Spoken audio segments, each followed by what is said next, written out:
This is a qg15 e-throttle engine here. This is a demonstration. Customer say the car smoking. Compression test 1, 2, 3, 4. Everybody good? See that seal there? That seal is the problem.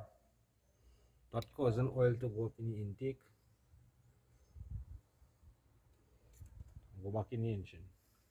Causing it to smoke. It's the cover here. See the seal?